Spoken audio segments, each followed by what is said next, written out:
เอาค่ะไม่ได้เอาค่ะเอมาลง Windows คอมเนี่ยค่ะนะนี่ค่ะมันตั้งชุดก็ติดเลยเต็ม Windows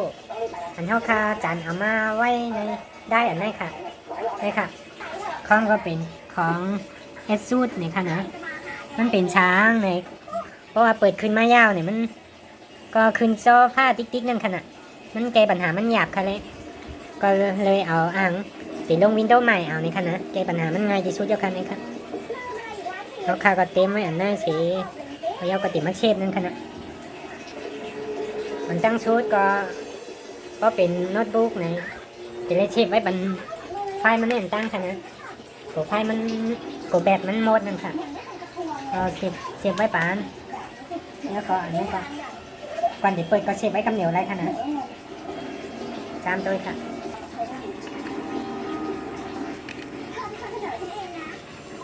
เอาเชฟแล้วก็เปิดขึ้นมาค่ะ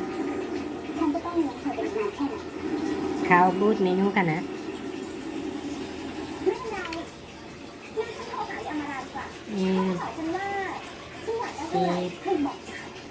เข้าที่เมนูบูตนี่ค่ะ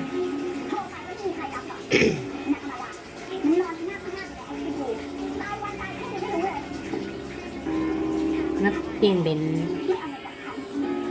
ได้อันเฮาคาเชฟนั่นค่ะนะ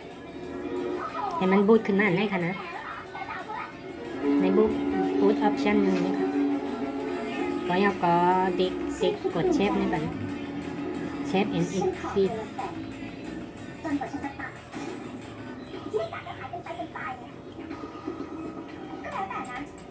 ฉันก็แค่เสนอ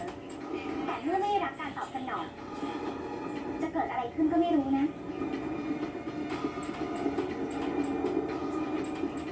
เอฟซีนี่ก็เลยฉันจะให้แกร้านโอเค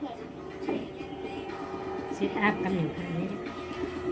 บอกยังก็มันจะขึ้นมาเมนูบูตวินโดว์เราคาเชฟได้ในขณะไปก้ามหนึ่งค่ะมันราคาถูกขนาดนั้นเลยลูกเธอมีตำแหน่งใหญ่โตในบริษัทแฟนก็เป็นเจ้าของโรงแรมฉันว่าที่ฉันขอมันน้อยเกินไปหรือเปล่าไล่อำไลนั่นได้เขาคาก็จำลงตัวนั่นขณะลืมไปแล้วเหรอว่าอะไรคะในก็คาตึกยำลงเป็นบล็อกที่2ไปขณะสมบัติจะเป็นของใครล่ะทำไมฉันลูกคืนมาเนาะค่ะ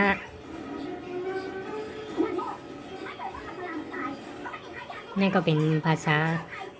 อันเขาคาติเลิกเวลาเขาย่ามันนั่นขณะเลิกเป็นเขาย่ามันไทยเฉย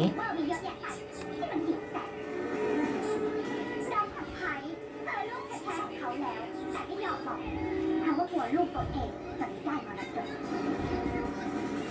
ข่าวดังแน่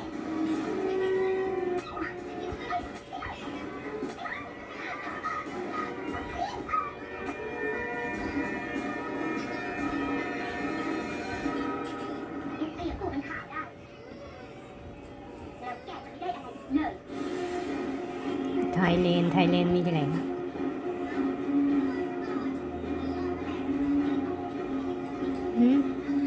มาก็เหมือนกำเอาเมากำนี้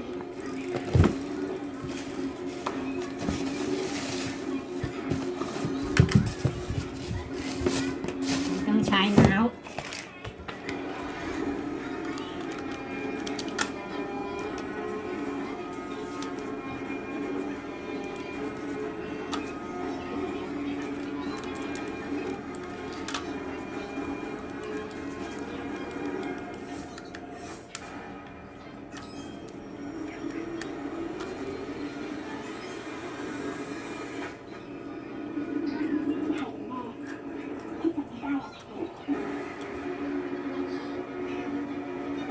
ในครั้งนี้ก็กดแรกก่อนค่ะใช้เจ็ดมันนี้ออกค่ะเมนูค่ะออกค่ะ install Windows 11เท่านั้น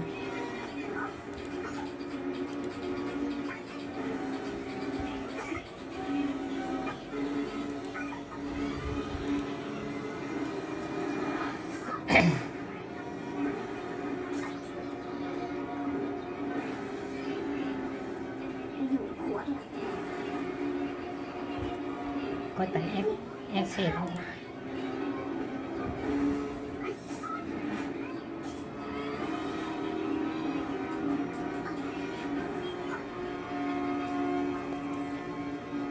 ได้จะในก็คาดิโลกมันหมดค่ะนะ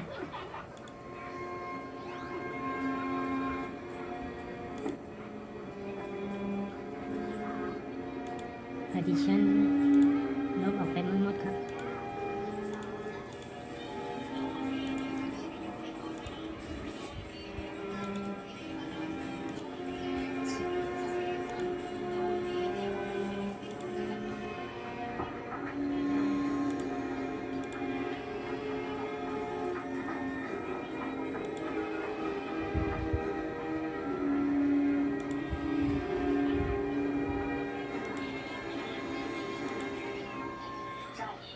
จัดการให้เร็วที่สุดเลยนะ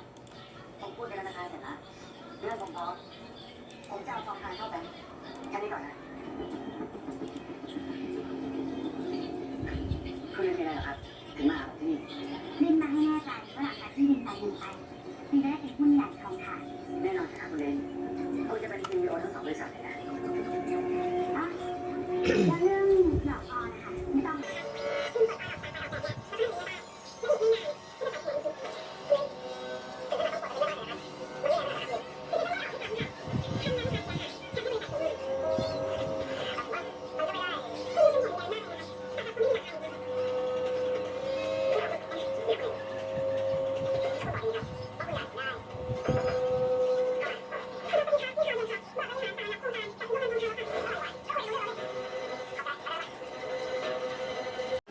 เอาค่ะไปหึงไหนเอาค่ะนะเพราะว่ามันขึ้นมาเห็นไหนเอาก็เพราะค่ะก็เลือกเมืองไทยค่ะ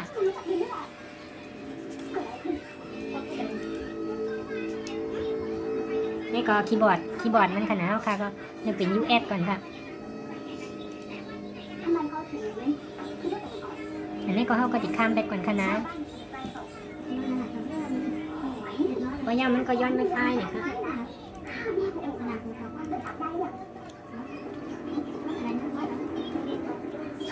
อันนี้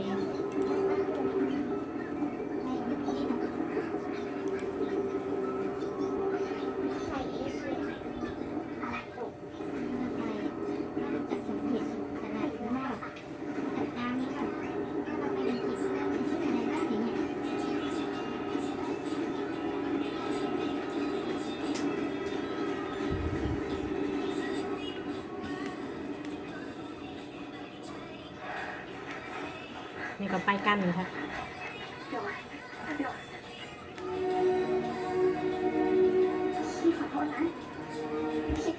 ไปต่อไปมันบอกคืนมาเสียงเมียวๆนั่นค่ะ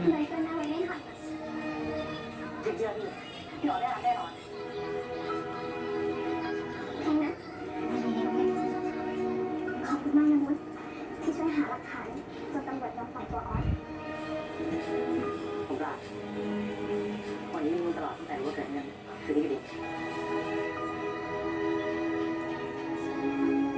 เขาได้กลับทำงานตอนนี้เขามีเรื่องที่ต้องจัดการ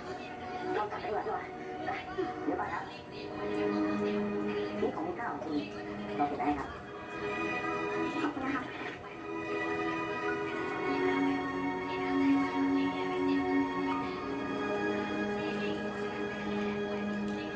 ไม่รู้อย่าให้แม่มันเป็นใคร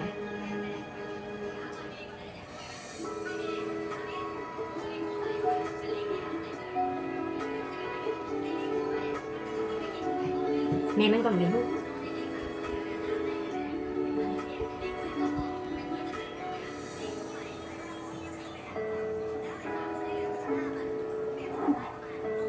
ตั้งใจนะที่หนูจับไม่ได้ขอบคุณนะคะป้าเจ๊สวยขอบคุณนะคะไม่เป็นไรจ้ะเป็นเฟรนด์กันก็ต้องเป็นห่วงกันเป็นเรื่องธรรมดามาสวยเลยเอาใช้บัตรก่อนป้าน่าจะกลับตั้งนานแล้วตัวอยากรู้เรื่องมันสิเก็บมือไว้ตกดูดีกว่าเจ๊เรื่อง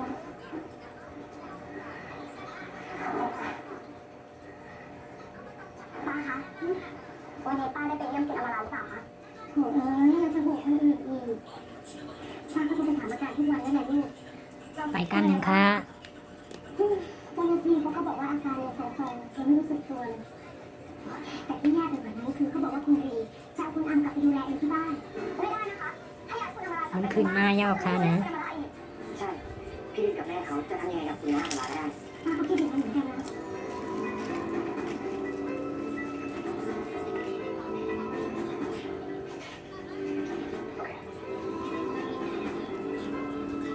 นี่ก็ตังบันชื่อค่ะนะชื่อคอมนึงค่ะเจ้าชื่อก็ตังอะไรอยู่ค่ะ เรื่องแอนนะคะที่เขาฆ่าแม่ตัวเองตาย ดูนะครับแต่ผู้ถามบอกว่าสรุปว่าออนได้ทำตำรวจให้ปล่อยตัวแล้วครับ จริงเหรอคะ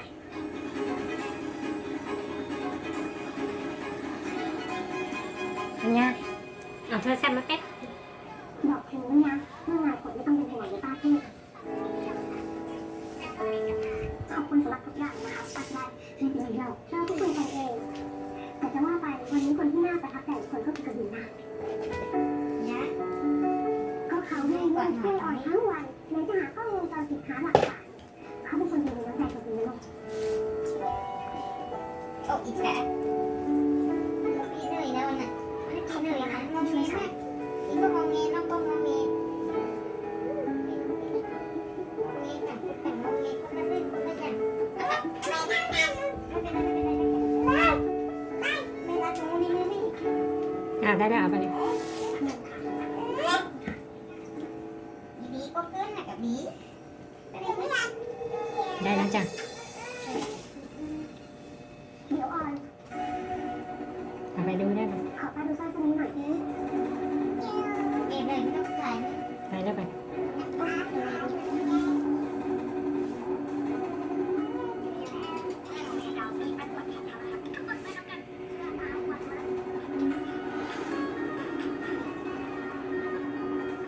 ออนจะได้สร้อยเส้นนี้มาจากไหนพ่อของออนให้ไว้ติดตัวนะคะมีอะไรหรือเปล่าคะ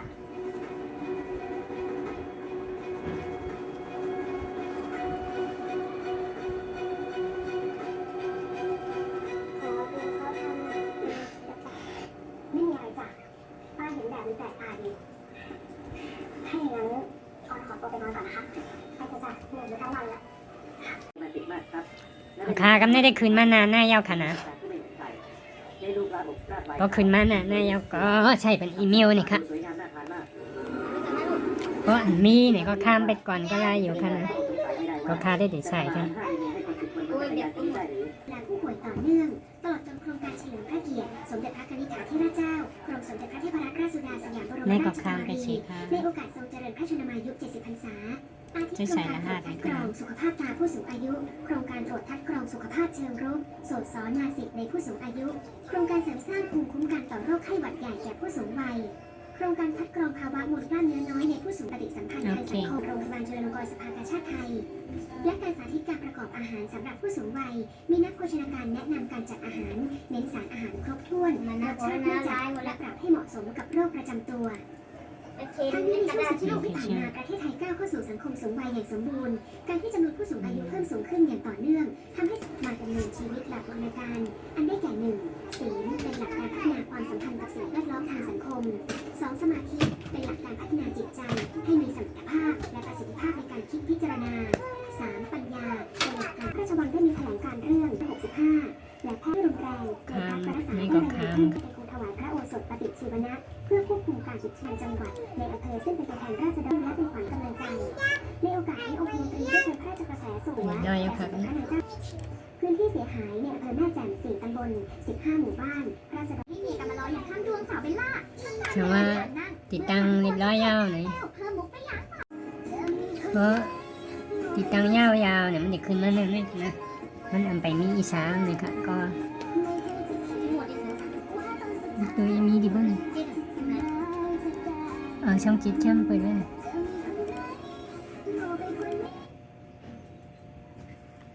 เงินที่ชาวนาไร่ละ 1,000 บาทจะทยอยถึงมือภายในวันนี้เป็นต้นไปตั้งแต่เวลา 23 นาฬิกาเริ่มจากโครงการ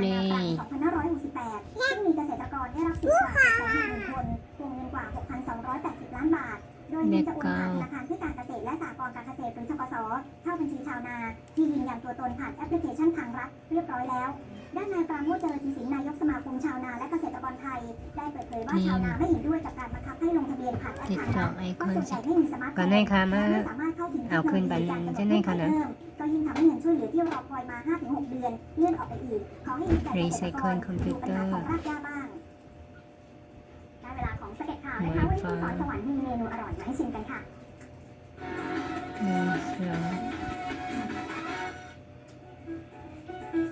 Control Farmer สวัสดีค่ะพบกับสเก็ตข่าวเรื่องแรกเป็นเหตุลุ้นระทึกที่น่าจะหนักไปหน่อยไปที่จังหวัดขอนแก่นค่ะนี่อยู่หน้ารถบนถนนเลยนะ ไม่เอาก็ปุ่มเป็นภาษานะครับ โอ้ยกระโดดขึ้นไปเกาะฝากระโปรงหน้ารถด้วยแปลว่าอะไร ชิม ก็บ คี อกยัน ตรงนั้นโอเค ครั้งที่สองก็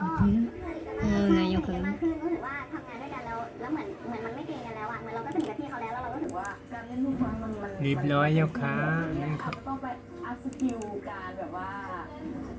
การแก้นิดนึงเขาเริ่มสู้เราไม่ค่อยได้แล้วเนี่ย